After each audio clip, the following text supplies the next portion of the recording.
ከዘመኑ የቴክኖሎጂ ውጤቶች መካከል አንዱ የሆነው ስልክ ሰዎችን በተግባቦት በማቀራረብ ረገድ ከፍተኛ ሚና እንደሚጫወት ይነገራል። ታዲያ የእጅ ስልኮቻችንን የትና መቼ ለምን ዓላማ መጠቀም እንዳለብን ማጤን እንደሚገባ ይነገራል። ያ ካልሆነም ጊዜያችንን ሊያባክን እንዲሁም ሌሎች አሉታዊ ተጽዕኖዎችን ያሳድራል። ታዲያ በአሁኑ ጊዜ ተማሪዎች ስልክን በድብቅ ወደ ትምህርት ቤት ይዘው በመግባት በትምህርት ሰዓታቸው በመጠቀም እየተለመደ መጥቷል። ይህም በተማሪዎቹ ላይ የሚያሳድረው ተጽዕኖ ከፍተኛ እንደሆነ መምህራን ይናገራሉ። ተማሪዎች የመጡት ለትምህርት ነው።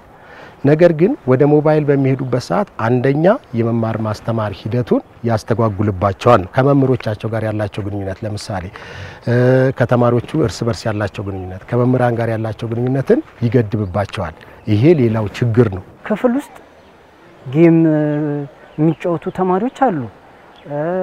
የተለያዩ ቪዲዮዎችን የሚመለከቱ ልጆች አሉ። ከራሳቸው አልፎ አጠገባቸው ያለውን ተማሪ እስከ መረበሽ ድረስ የሚደርሱበት ሁኔታ አለ። ስልክ ይዞ ወደ ትምህርት ቤት መምጣት ትምህርታቸውን በትኩረት እንዲከታተሉ አያረግም። ምክንያቱም ትኩረታቸው ወደ ስልክ ወይንም የተለያየ ነገሮች ወደ ማየት ነው የሚያደርጉት። ስልክን ወደ ትምህርት ቤት ይዞ መምጣት ለተማሪዎች አግባብ አይደለም። በትምህርት ቤት ቅጥር ግቢ ውስጥ ያነጋገርናቸው ወላጆችም ልጆቻቸው ስልክ ወደ ትምህርት ቤት ይዘው እንደማይገቡ ነግረውን ሌሎች ወላጆችም ልጆቻቸውን በዚህ መንገድ መቆጣጠር እንዳለባቸው ከተሞክሯቸው አጋርተውናል። እኔ ልጄ የ12ኛ ክፍል ተማሪ ነች፣ ሴት ነች እና ስልክ ቤት አላት። ቤት ያው ቴክኖሎጂ ስለሆነ ግዴታ መጠቀም ስላለባት የተለያዩ ነገሮች ማወቅ ስላለባት በአሁን ሰዓት ደግሞ ብዙ ቴክኖሎጂዎች የሚገኙት በስልክ ላይ ስለሆነ ቤት ላይ ትጠቀማለች። ግን እዚህ ትምህርት ቤት ተቋሙ ላይ ግን ስልክ ይዛ አትመጣም። ምክንያቱም እዚህ ይዛ ከመጣች ብዙ ነገሮች ከትምህርቱ ይልቅ የሚቀርጹት ነገሮች አሉ፣ ጌሞች አሉ።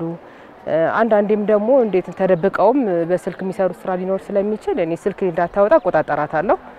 ጠዋት ቁጭ አርጋ ነው የምትወጣው። ከትምህርት ቤት ከመጣች በኋላ ደግሞ ለአሳይመንት ሊሆን ይችላል፣ አንዳንድ ነገሮች ለማውረድ ሊሆን ይችላል ስልኳን ትጠቀምበታለች። እዚህ ግን ይዛ መጣ። ስልኩን ይዛ ከመጣች እዚህ ስልኩ ላይ ነው ትኩረቷ። ቲክቶክ የሚባል አለ፣ ብዙ ነገሮች ስላሉ አይምሮዋን የሚወስዳት ወደ ትምህርቱ ሳይሆን ወደ ሞባይሉ ነው የምትሄድብኝ። ስለዚህ ስልክ ይዛ ወደዚህ እንድትመጣ አይደለም ልጄ ለተማሪዎችም አልፈቅድም። ተማሪዎች ስልክ ይዞ ትምህርት ቤት መገኘት አግባብ እንዳልሆነና ከትምህርታቸው ይልቅ ሐሳባቸው ወደ ስልኩ ስለሚሄድ ይህም በትምህርታቸው ላይ ደካማ እንዲሆኑ እንደሚያደርግ ተማሪዎቹም ከተሞክሯቸው ይናገራሉ። ልክ አንድ ሰው ስልክ ይዞ ሲገባ ወደ ክላስ ትምህርቱ ሳይሆን ስልኩ ሴንተር ኦፍ አቴንሽን ይሆናል እና ትምህርቱን ትተው ወደ ስልኩ ነው ፎከስ የሚያደርጉት። የሚጮቱም ከሆነ ይጮታሉ፣ ካልነ ሶሻል ሚዲያ ላይ ኢቭን ተማሪዎችን የሚጎዱ ነገሮችን ተቀርጸው ይለቀቃሉ። ስልክ የሚጠቀሙ ሰዓት ትምህርታቸው ላይ ፎከስ ያጣሉ። እንደዚህ ጉዳቶች አሉት። ስልክ ይዞ መግባቱ ከጥቅሙ ጉዳቱ በጣም ያመዝናል። ብዙ ጊዜ እናያለን ትምህርት ቤት ክላስ ውስጥ ሆነን ራሱ የሚጠቀሙ ሰዎች አሉ ተተረብቀው ምናምንና ምን ያደርጉ ነው እዛ ጋር ብለው ካልከኝ ሉዝ ያደርጉ ነው ትምህርታቸውን ጊዜያቸውን በማይሆን ቦታ ዌስት ያደርጉ ነው። በመማሪያ ክፍል ውስጥ የሚኖረውን የመማር ማስተማር ሂደት እንደሚያስተጓጉልና በተማሪዎችና በመምህራን መካከል የሚኖረውን ግንኙነት እንደሚቀንስ የሚያነሱት መምህራን ይህም የተማሪዎችን የትምህርት አቀባበል እንደሚጎዳ ይናገራሉ። የመምህራን ኃላፊነት እንዳለ ሆኖ ወላጆች ልጆቻቸውን ምን መጠቀም እንዳለባቸውና ምን መጠቀም እንደሌለባቸው በግልጽ መነጋገር ያስፈልጋል ባይ ናቸው። ትምህርት ቤት ይዘው መጡ ማለት ኤክስትራ ታይም እየፈለጉ ነው እነኚህ ልጆች ማለት ነው። እንደገና ደግሞ ዝም ብለህ ስታስበው ስንቱ ነው እውነት አሁን ትምህርት ቤት ላይ ሞባይል ይዞ መጥቶ ትምህርት የሚከታተልበት አይደለም፣ ሌላ ነገር ነው እንትን የሚሉት። እነሱ አሁን በጣም ፋይሬጅ ላይ ናቸው ልጆቹ።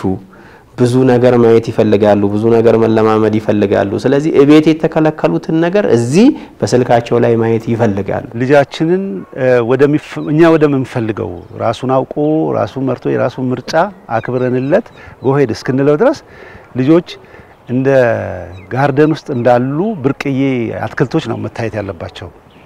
ከዛ እሱን ኮትኩተህ ራሱ መወሰን ሲችል የሚያዩን ነገር አንተ አትመርጥለትም፣ ወዴት እንደሚወስደው ያውቀዋል። እንደ ሀገር የትምህርት ዘርፉ ስብራትን ለመጠገን የተለያዩ የካሪኩለም የመከለስ ስራ እየተሰራ ሲሆን ተማሪዎች በትምህርት ቤት ውስጥ ትምህርታቸው ላይ ብቻ ትኩረት እንዲያደርጉ ለማድረግ ትምህርት ሚኒስቴር ስራዎችን እየሰራ ነው። ከዛም ውስጥ አንዱ በሚቀጥለው ዓመት ተማሪዎች በትምህርት ቤት ቅጥር ግቢ ስልክ ይዘው እንዳይገቡ የማድረግ ስራ ይሰራል። ተማሪዎች ስልክ ትምህርት ቤት ይዘው እንዳይገቡ እንትን ለማድረግ እንቅስቃሴ ጀምረናል። የጋራ ስምምነት ላይ ከደረስን ከሚቀጥለው ዓመት ጀምሮ ተማሪዎች ትምህርት ቤት ገብተው ትምህርት መከታተል ነው እንጂ ከስልክ ጋር የሚጫወቱበት ሁኔታ እንዳይፈጠር እሱን እንትን እያደረግን ነው።